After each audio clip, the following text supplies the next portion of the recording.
Okay, it's going to be a review of Vengeance 2006. Very historic pay-per-view. We got the last WWE pay-per-view appearance of Kurt Angle. For a long time, obviously not until 2017 with Kurt return. He takes on Randy Orton in the opener. So, I mean, it's a pretty big show because of that. And then at the same time, we have the return of D-Generation X, Triple H and Shawn Michaels finally reunited after their 2-year-long feud. And then at the same time, we got ECW on fire at this point with Rob Van Dam as the champion. But little did we know, what started off as a great summer was going to go down the drain, very, very quickly. Where I think at this time we're about to see severe side effects to Eddie Guerrero's death in the summer of 2006. And, you would see side effects as well, going into 2007 for obvious reasons. But hey, man, we're going to go all the way back to June 25th, 2006 from Charlotte, North Carolina. The venue is the Charlotte Bobcats Arena. You think of one person when you see that name, you think of Michael Jordan was about. I think he was the owner at the time, maybe not 100%. But yeah, Jordan was a terrible owner. For as good as he was as a player, I'm always going to say he's the greatest of all time. But hey, we have an attendance of 6,800. We have a pay-per-view buy rate of 320,000 buys. Okay, so a couple of things with this number right here. It's a pretty good number. It's really not that bad. I think the return of DX gave them a boost. I think the pay-per-view had a lot of star power to it. I think it's a quality show. I mean, is the main event great? Does the main event really hold up? I will probably say no, but this 320,000 number, I would say is pretty good. I mean, it's 100,000 less than Vengeance 2005. But hey, man, Vengeance 2005, you can't duplicate that show. That show was...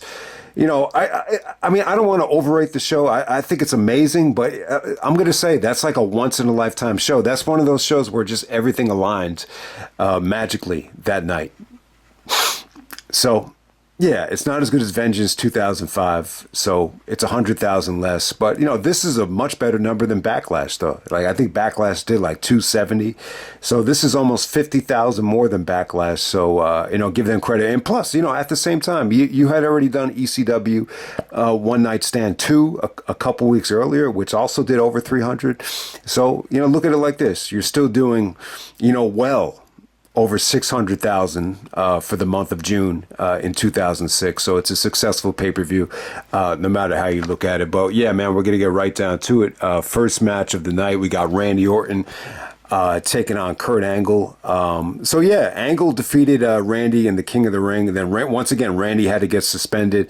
Not because of the wellness policy. I believe this was still a behavior issue with Randy. So yeah, Randy makes his return for One Night Stand.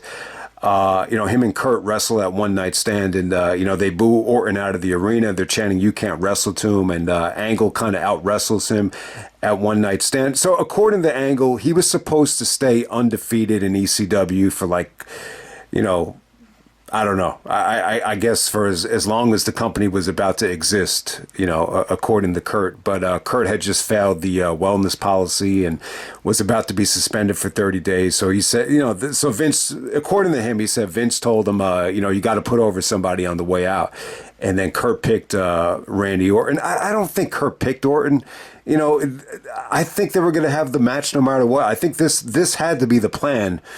After ECW One Night Stand. But who knows? I could be totally wrong there. From my recollection, Orton and Angle were feuding already. So I don't think Kurt picked Randy. And then at the same time, I think the very next taping on ECW on Tuesday, I think Kurt actually lost to RVD clean. In the main event, and you didn't see Kurt Angle for 30 days as he's suspended. I don't really know what drug it was. It might have been painkillers, it might have been Oxycontin, who the hell knows. But Kurt was having a really, really bad problem at this time, staying clean.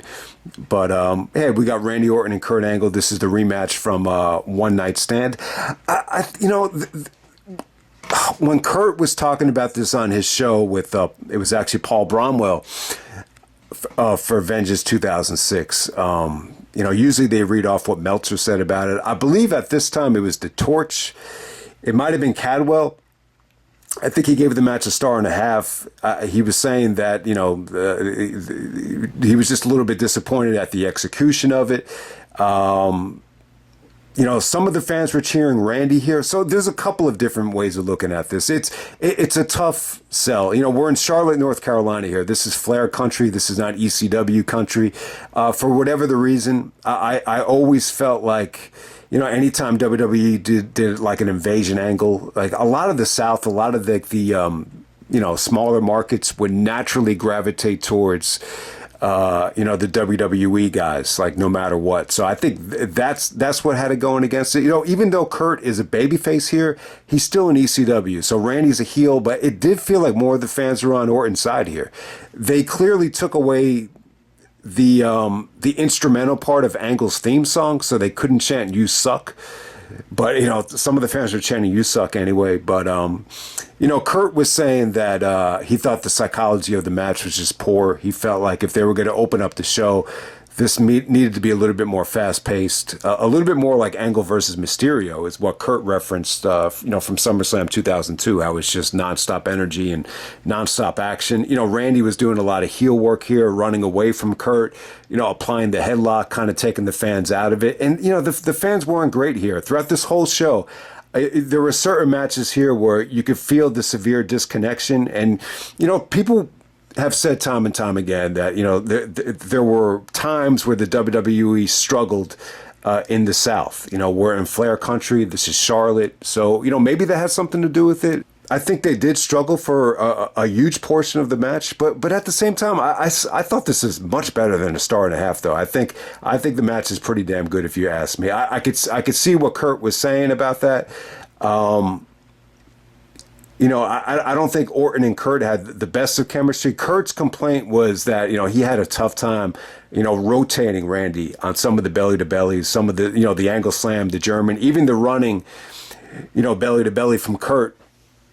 There was a little bit of hesitation, while he tried to do it. So, yeah, I wouldn't say that Randy and Kurt had the best of chemistry here.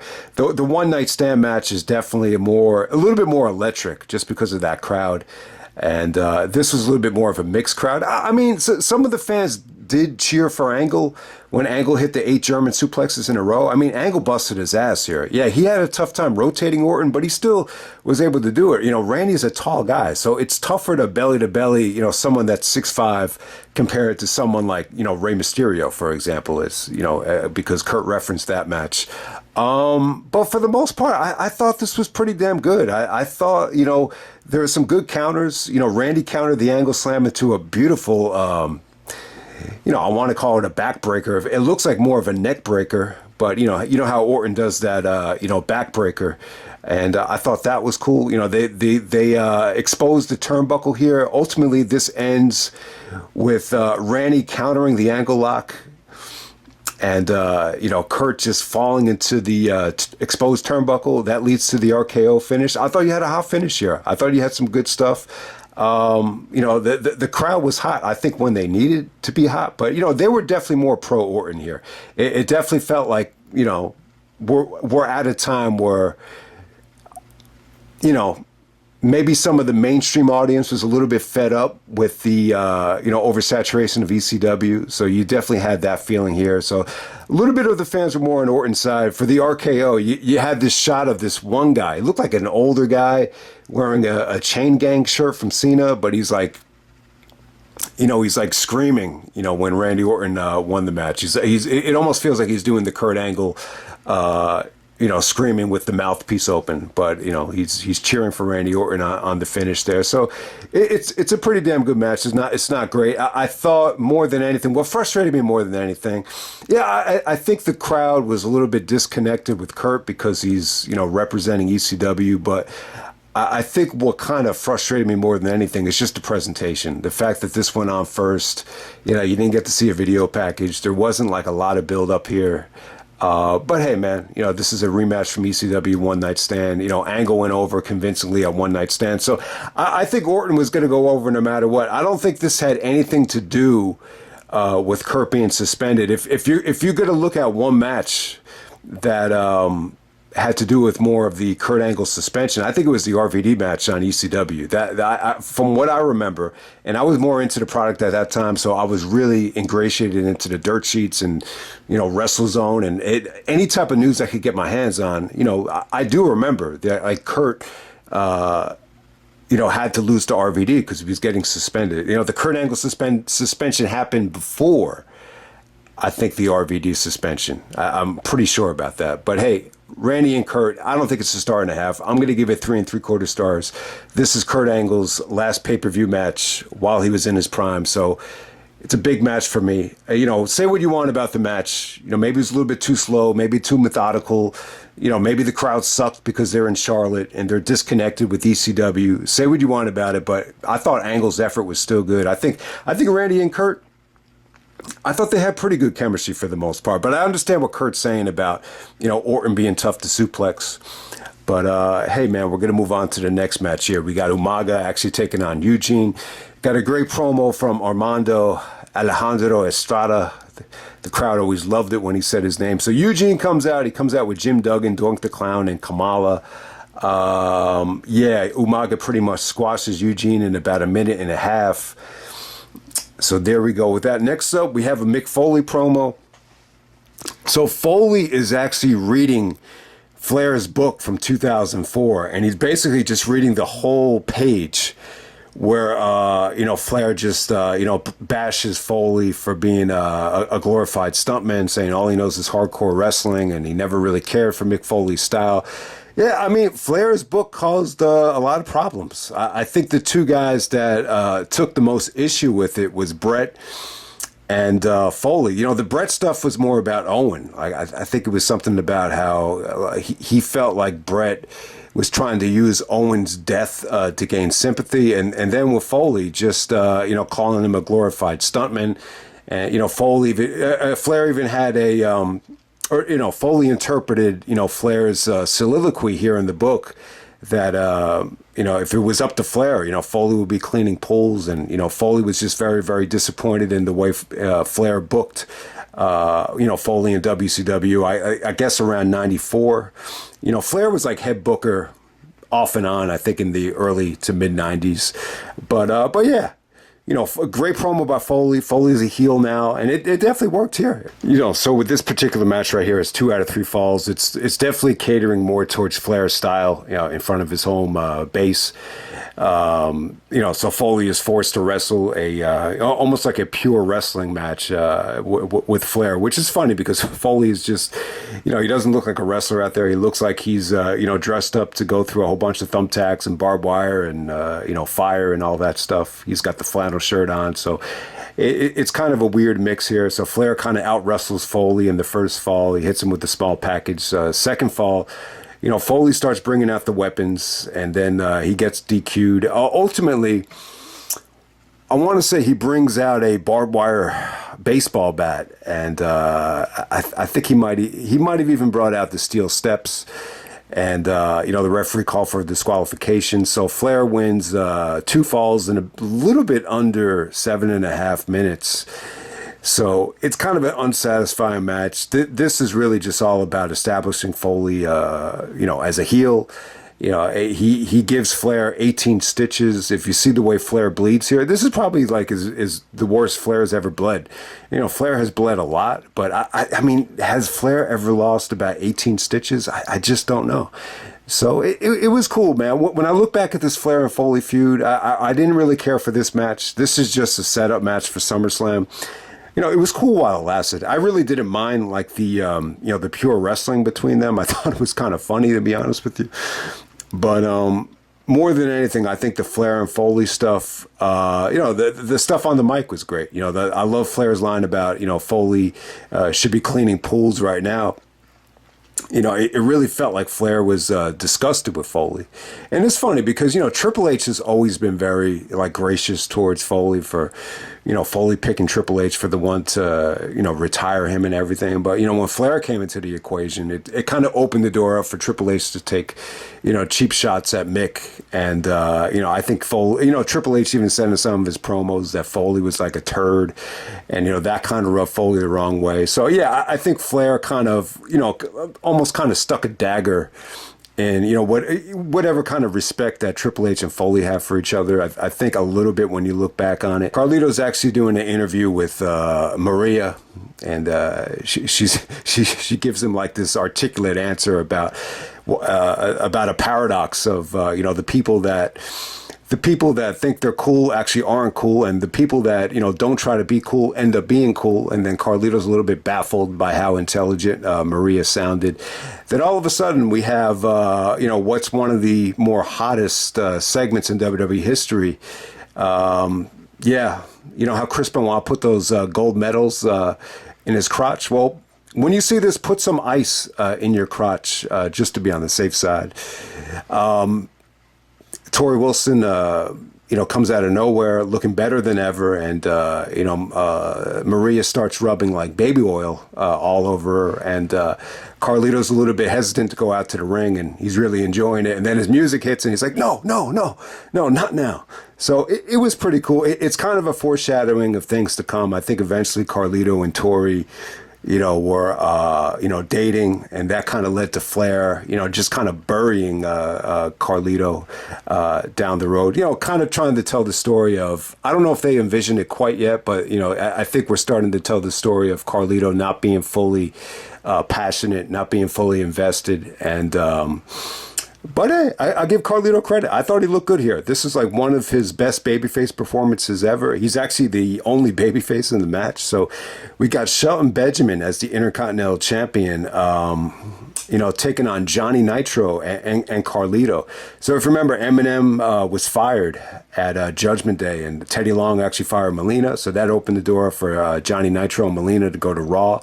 I forget how Shelton won the title. I think he might have won the Intercontinental Championship back from RVD. I just don't remember how. I know RVD actually took it from him at Backlash. But yeah, Shelton comes out here with the shades, looking like a big superstar. And I think the match was really good. Like I said, man, Carlito busted out some cool things. He busted out like a lot of nice springboard stuff. The Hurricanrana, the front Hurricanrana actually came out of nowhere. And, they even said, that was cool. So that came off great. Shelton was good here. Not Johnny Nitro and Shelton and Carlito. There was some nice, creative stuff between them. I mean, what you take away from this match is, even though Carlito's the babyface, it just felt like the fans were reacting to high spots. They're clearly just not behind anybody. You got Nitro and Benjamin as heels. Carlito's really not that over to the point where they're actually rooting for him. So it's a little bit of a weird match, but it's got what, the spot of the match, though, I got to give them credit, So Shelton actually does the avalanche of Falcon Arrow, where he's about to superplex. I think it's Carlito. And then, Johnny Nitro's kind of just laying underneath them. And then he kind of does a sit-up, bridges up, and, kind of does a German suplex. It's almost like a German superplex to Shelton and Carlito. It's a really, really cool spot. It actually did get a holy shit chant. And, ultimately this ends with, Carlito actually hitting the knee breaker, where he gets his knees up, and he hits that on, I think it's Shelton. And then, Johnny Nitro drags Carlito out of the ring, and Johnny Nitro steals the victory. And pretty weird aftermath here with Melina, rubbing up on Johnny Nitro. Melina looked happier than Johnny Nitro to win the Intercontinental Championship. So celebration came off great. It's almost like, even Jerry Lawler noticed this. He's like, whoa, baby, like I want to be a fly on the wall. And these two as a hotel room later on in the night. It's almost like, Melina's like rubbing all over Johnny. Like it almost looked like she was gonna rub up against his crotch here. I mean, that's how risque it looked. But shout out to Melina, man. She looked like she was a lot of fun out there. She was screaming out there for Johnny Nitro. So big match for Morrison, Johnny Nitro, whatever you want to call him. This is his first pay-per-view as a singles guy, and he wins the Intercontinental Championship. He steals victory after the knee cracker. Let's call it that. The back cracker from Carlito, which was a cool move. I gotta say, Carlito busted out a lot of cool stuff there. I'm sorry that I forgot the name of that finish, but it was pretty damn cool though, man. Okay, next up for the WWE Championship, we got Rob Van Dam defending the championship against Edge. So at a one night stand, obviously Rob Van Dam defeats John Cena, and they rechristen the ECW Championship. So RVD comes out with the spinny belt and the ECW title, but this is just for the WWE title. And Lita's out there with Edge. Edge is saying that they're going to have a live sex celebration the very next night on Raw. Edge is even doing some sexual things with his tongue to Lita before the match starts. So yeah, Edge is really, pushing the envelope at this time. But I think all right, so once again, we're in Charlotte, North Carolina. Charlotte was never a big market for ECW. So I did kind of feel like the fans, were really just kind of watching this. I would definitely say RVD had some support. Edge didn't really have like anybody rooting for him, but there were just moments here where, I just didn't feel like the fans were that invested. I mean, it's a good thing that this didn't get the main event. If this got the main event, it wouldn't have gotten a good reaction. But if you could just throw the crowd reaction out of the way, I got to say this was a phenomenal match. I really liked it. I thought it was dope. I could see Vince not liking this because it didn't feel like a WWE style match. It really didn't. It didn't feel like the type of match where, the babyface plays his role and, the heel does his generic thing. Edge, it almost felt to me like Edge was, really like happy for RVD. He even congratulated him and said, like, no matter what I said about you, Rob, I want to let you know I respect you because, we both got to the top, based on our ability. And then, Edge gives him a spear.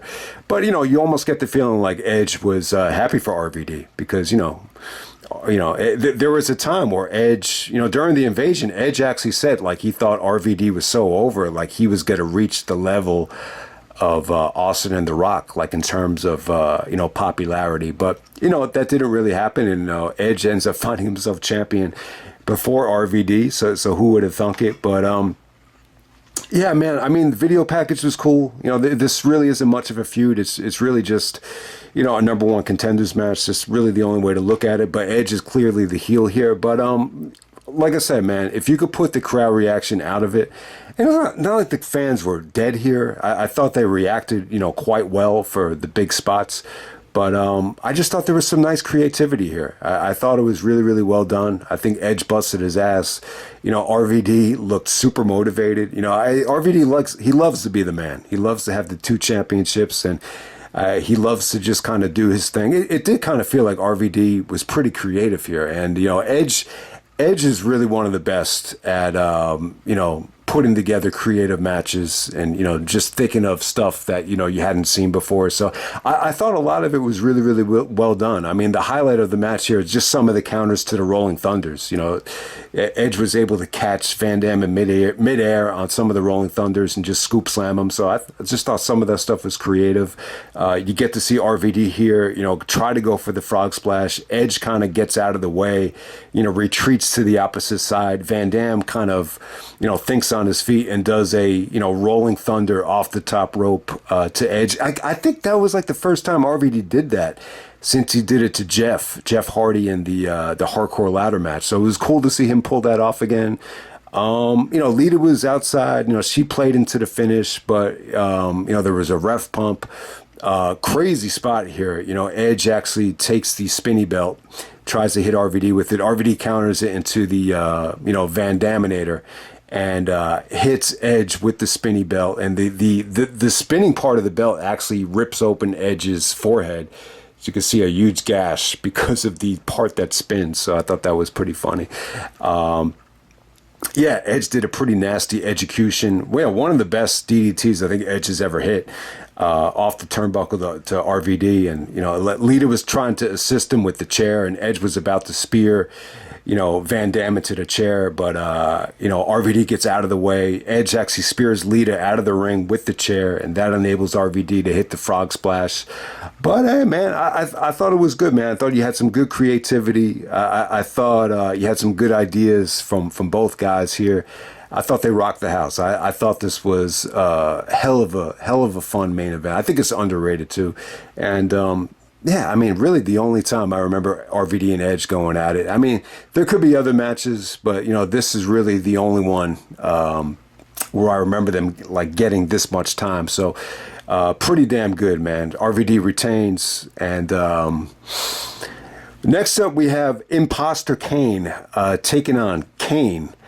Definitely the worst thing on the show. I think they probably tried to do this because of See No Evil. So Kane had his movie out. I never saw the movie. It came out on May 19th. How can we forget that date? Thanks to Kane's relentless promos plugging the movie. But yeah, if I just looked it up out of curiosity, so Impostor Kane was actually Luke Gallows, whatever you want to call him. So he must have been young as hell at that time. He must have only been like 22 years old. So you got to keep in mind, I never really thought he was that good, but 22 is young as hell. So he actually goes over Kane clean in 7 minutes. The fans hated it. Some of the fans are cheering boring. I think this actually might have won worst match of the year. This is one of the worst pay-per-view matches of 2006. And if that's true, that's definitely saying something. I think the next night on Raw, they realized they made a mistake, and they had Kane just totally squash Impostor Kane. I think they threw him in like a dumpster for whatever reason. That's my memory of that. But yeah, this was definitely the worst thing on the show. And then next up we have John Cena actually taking on Sabu. This is an Extreme Rules lumberjack match. Great video package here. They actually have I can't remember the theme song here. The theme song wasn't bad, but Vengeance 2006 has its own theme song. They actually use it here for the Cena and Sabu video package. This features Cena breaking into the ECW locker room and coming to ECW and hitting Paul Heyman and having enough balls to stand up to ECW because he's a little bit upset at what transpired at One Night Stand with all the shenanigans. But hey, man, we got John Cena versus Sabu. Very, very unique match. You have the poster boy of sports entertainment versus what would say is the poster boy for hardcore in Sabu.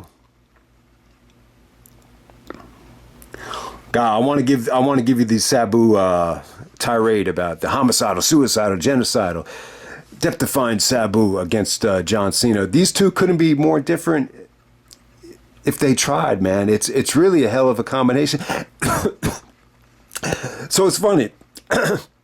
It's Sabu's return to pay-per-view since he had the lockdown match with Joe, which was good. I just thought it was kind of on the short side, but it's funny. People loved Samoa Joe in 2006. Like, if you ask somebody, like, who's the better wrestler, Joe or Cena, most people would just say, it's got to be Joe. It's got to be Joe. But I'll tell you what, man, if this was not a lumberjack match, I think Sabu and Cena, would have topped what Sabu and Joe did, by far. I thought, the crowd was hot. Say what you want about Cena at this time. It always generated an electric atmosphere. This transformed the atmosphere of the crowd. The crowd was hotter than they were all night for this. I mean, they were very anti-ECW. Very much so. You had the Raw guys as lumberjacks. You had the ECW guys as lumberjacks, featuring Balls Mahoney, Al Snow, and Little Guido. I mean, you name it. Sandman, Tommy Dreamer, they're all out there. I just wish this wasn't a lumberjack match. I just felt like whenever they were in the ring, it was pretty damn sweet. I really think they could have had an incredible match. Maybe they had another match on Raw, but I did not remember the lumberjack stipulation. I just thought it brought the match down. But other than that, man, Cena took some nasty unprotected chair shots. Sabu is just chest passing him the steel chair several times here. Cena is, beating the crap out of Sabu. There's some nasty kendo stick shots. I mean, it was going along great. The ending comes when Cena's about to do the FU. Instead of doing it in the ring, he gives him a FU. He gives the FU to Sabu out of the ring through a table. he didn't really get him through the whole table. Some of the fans started chanting, "You fucked up" to Cena. I don't really know if they fucked up. I just think Sabu wanted to take the bump closer to the ring, but he didn't. I mean, you would think if you're going to FU him on the table, you want to do it on the middle of the table so the whole table breaks. But, Cena couldn't do anything right at this time, according to the fans. So they were chanting, "You fucked up." And that leads Cena to hit the STFU, step over crossface, to make Sabu tap. So, yeah, Cena making Sabu tap. Hey, I think it's a big deal. One of the biggest legends of ECW history. But at the time, Sabu took more money to come to WWE. This is one of the, side effects of signing that big money contract, is you got to put over the top level babyface. But I thought the Cena Sabu combination was really, really cool. Yeah, I almost forgot about this match when I popped into DVD, but it was cool. I just think it could have been better. I wish it could have went a little bit longer. This was just kind of a nice little way to get Cena some revenge from the one night stand fallout. And let's get to the main event. Let's jump to the main event. We got DX, we got Shawn Michaels and Triple H reuniting to take on the Spirit Squad of Kenny, Johnny, Mitch, Nikki, and Mikey. All right, so from the Spirit Squad, the only guys I really remember are Kenny Dykstra. At the time, a lot of people thought he was the best wrestler. Obviously, Dolph Ziggler. I can't remember what name he was going by, but he was out there. And then Mikey Mondo. Obviously was going by the name of Mikey. That ended up being Jim Cornette's guy. And if it was up to Jim Cornette, he would have won the Ring of Honor World title, most likely, according to some people. But we got the Spirit Squad out there, the male cheerleaders. Okay, so a couple of things here, man. So I just want to give credit to DX at the time. I think, now that I'm older now, I could kind of appreciate what Triple H and Shawn tried to do here. Give them credit. They're both almost 40 years old at the time. I think Shawn is 40. And, so they're like 40, 37, 38.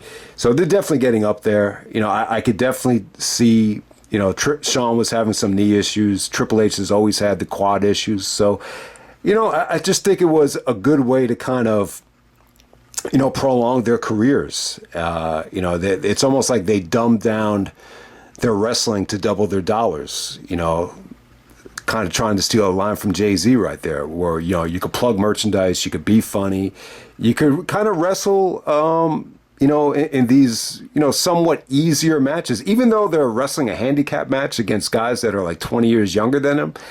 It's pretty easy. All they really have to do is just kind of, do their generic babyface offense, and you got these younger guys just bumping for them, and the fans are going crazy. So it's a lot harder than to do Shawn Michaels and Triple H Hell in a Cell for 50 minutes. That's a little bit more challenging. That's a little bit more tougher on the body.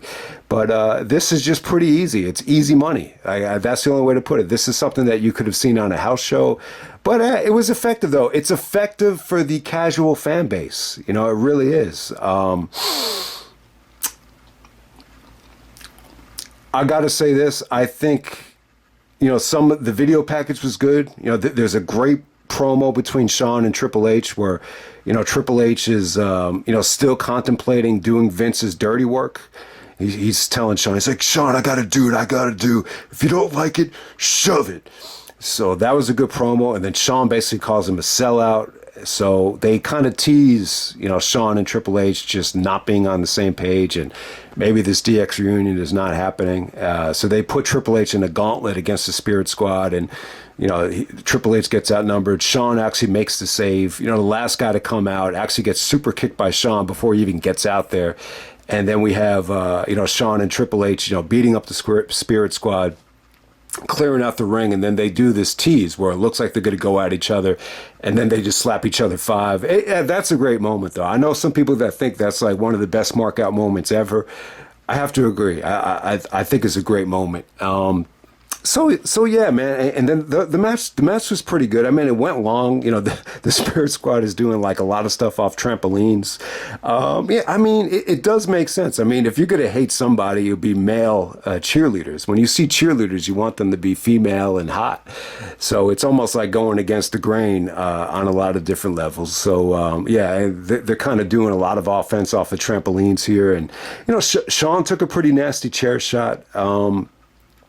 Shawn did some good selling here, but ultimately this ends with Shawn and Triple H just kind of going at it with Kenny. You know, Kenny staring down Shawn. You know, Triple H comes right from behind Kenny, nails him with the pedigree. I think Shawn actually super kicks Mikey. And then we have a simultaneous pinfall with Shawn and Triple H kind of both getting the victory. And yeah, Triple H actually pulls down his pants and, you know, makes one of the Spirit Squad guys kiss his ass. It looked like Triple H tanned his ass with a thong or a jockstrap thong. You know, so I did not want to see that. But hey, that's how it pretty much ends there. But hey, you know, I think, you know, I know a lot of guys hate the DX stuff, and I've always mentioned this. My man, the next big thing, Brian. I remember he did the podcast YouTube video. It wasn't called a podcast at that time, but I think he was talking about one of his most depressed moments as a wrestling fan. And this guy was like a huge ECW fan. Like, he used to dream about ECW storylines and how they were going to play out. And he used to go to ECW shows. He actually used to upload ECW videos on YouTube.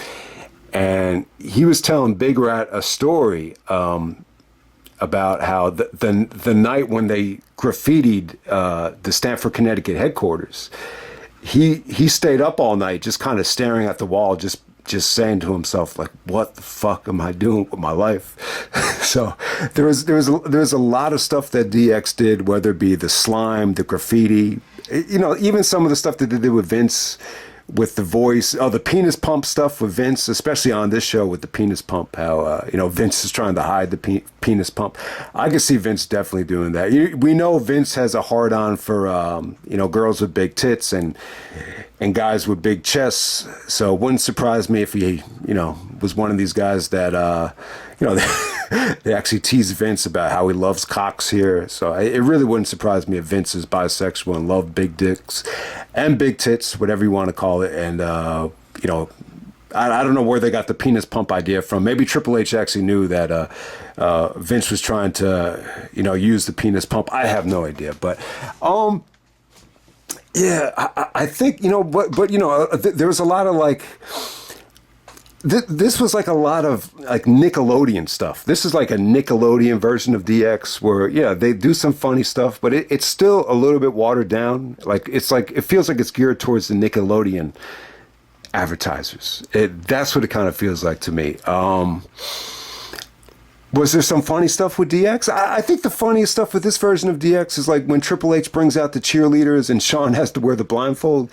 I think a lot of that stuff is funny. Like, Triple H was mentioning how some guy was like really, really, really hung, and then Shawn Michaels has to cut him off and change the subject and starts plugging the pay-per-view. I think like the silver lining with this version of DX is that Shawn's a born-again Christian, and he just can't handle a lot of the stuff. Like, I think some of that stuff is kind of funny. But, you know, them kind of invading the control room and having fun with it. I mean, look, it's not going to be for everybody. It's not going to feel as raw and authentic as, you know, some of the stuff that Shawn did in 97, where he's clearly just being himself. He's basically just taking what he did backstage and just bringing it out into the open for everybody to see. So obviously that's going to hold up a lot better. But I get the point of it, man. I think it was cool. I think it definitely worked for this pay-per-view in terms of the buy rate. I know some people were really disappointed with the show.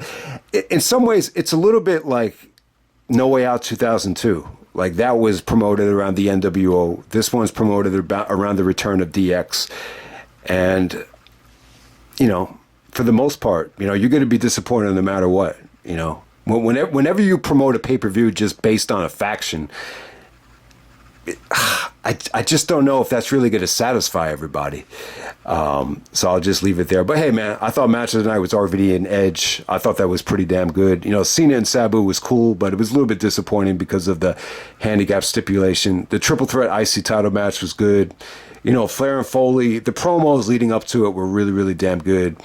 I thought Randy and Kurt was awesome. I thought it was really good. I mean, maybe awesome is kind of stretching it, but I think it's definitely better than people give it credit for. And you definitely did get some good action there. I thought you had a good finish. It's Kurt Angle's last WWE match, you know, for over a decade. So I'll just end it right there, man. That's Vengeance 2006, and I'm out.